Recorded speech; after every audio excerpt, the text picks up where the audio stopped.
Jaya Radha Madhava Punya Bihari.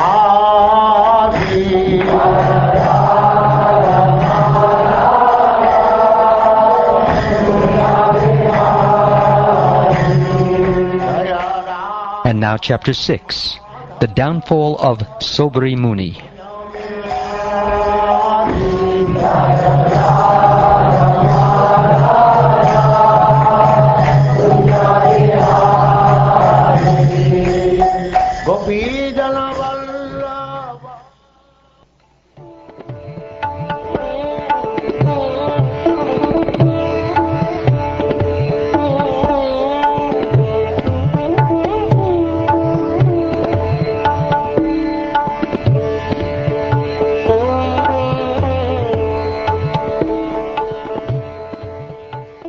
O Maharaj Parikshit, Ambarish had 3 sons named Virupa, Ketuman, and Shambhu.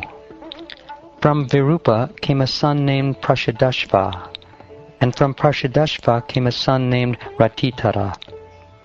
Ratitara had no sons, and therefore he requested the great sage Angira to beget sons for him. Because of this request, Angira begot sons in the womb of Ratitara's wife.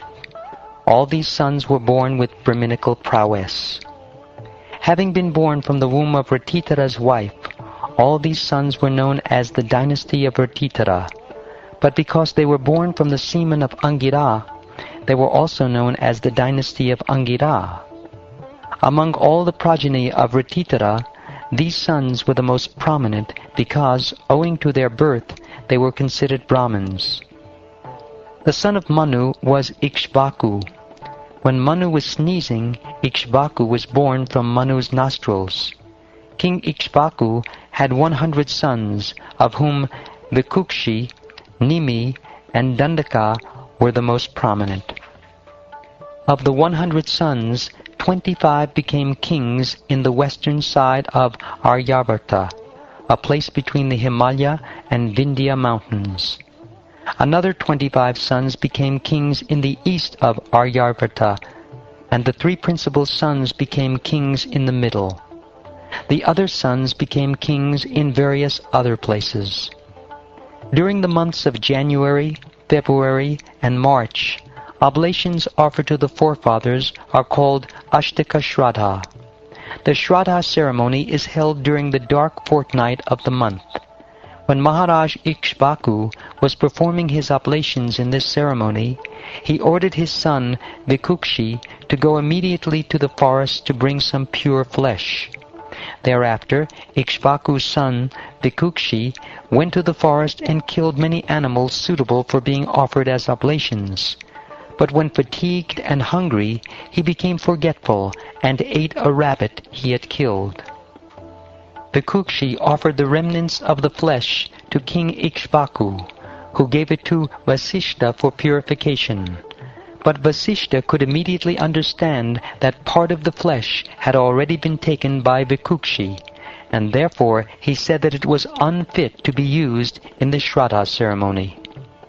When King Ikshvaku, thus informed by Vasishta, understood what his son Vikukshi had done, he was extremely angry. Thus he ordered Vikukshi to leave the country because Vikukshi had violated the regulative principles. Having been instructed by the great and learned Brahmin Vasishta, who discoursed about the absolute truth, Maharaj Ikshvaku became renounced. By following the principles for a yogi, he certainly achieved the supreme perfection after giving up his material body. After his father's disappearance, Vikukshi returned to the country and thus became the king, ruling the planet Earth and performing various sacrifices to satisfy the Supreme Personality of Godhead. Vikukshi later became celebrated as Shashada.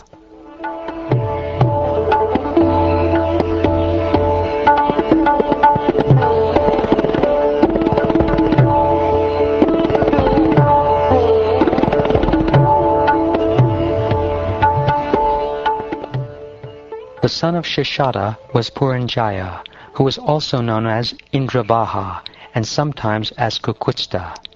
please hear from me how he received different names for different activities.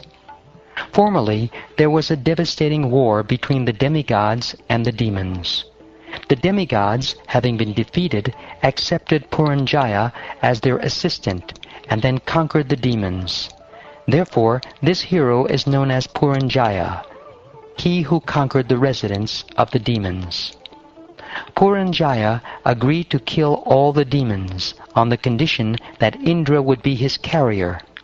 Because of pride, Indra could not accept this proposal, but later, by the order of the Supreme Lord, Vishnu, Indra did accept it and became a great bull carrier for Puranjaya. Well protected by armor and desiring to fight, Puranjaya took up a transcendental bow and very sharp arrows, and while being highly praised by the demigods, he got up on the back of the bull, or Indra, and sat on its hump. Thus he is known as Kakutstha. Being empowered by Lord Vishnu, who is the Super-Soul and the Supreme Person, Puranjaya sat on the great bull and is therefore known as Indrabaha.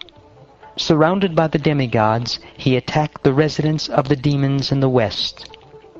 There was a fierce battle between the demons and Puranjaya. Indeed, it was so fierce that when one hears about it, one's hairs stand on end. All the demons bold enough to come before Puranjaya were immediately sent to the residence of Yamaraj by his arrows.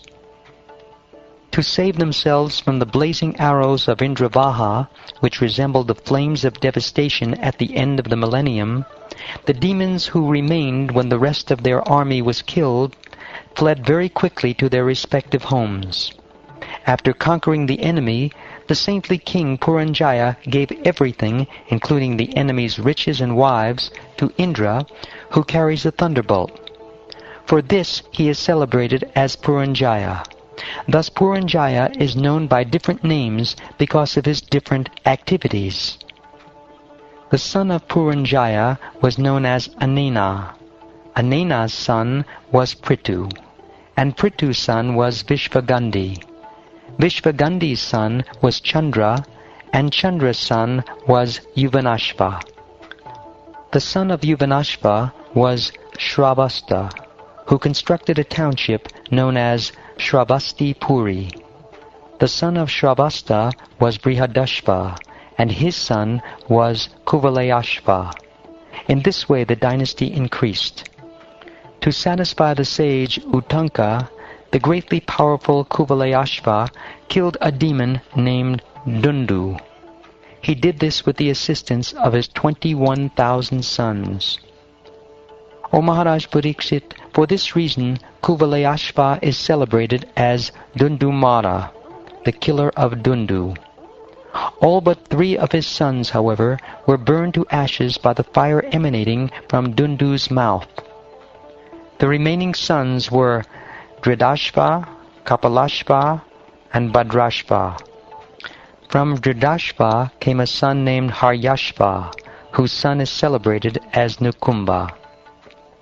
The son of Nikumba was Bahulashva. The son of Bahulashva was Krishashva. The son of Krishashva was Senajit, and the son of Senajit was Yuvanashva. Yuvanashva had no sons, and thus he retired from family life and went to the forest. Although Yuvanashva went into the forest with his 100 wives, all of them were very morose. The sages in the forest, however, being very kind to the king, began very carefully and attentively performing an Indra Yagya so that the king might have a son. Being thirsty one night, the king entered the arena of sacrifice, and when he saw all the Brahmins lying down, he personally drank the sanctified water meant to be drunk by his wife. When the Brahmins got up from bed and saw the water pot empty, they inquired who had done this work of drinking the water meant for begetting a child.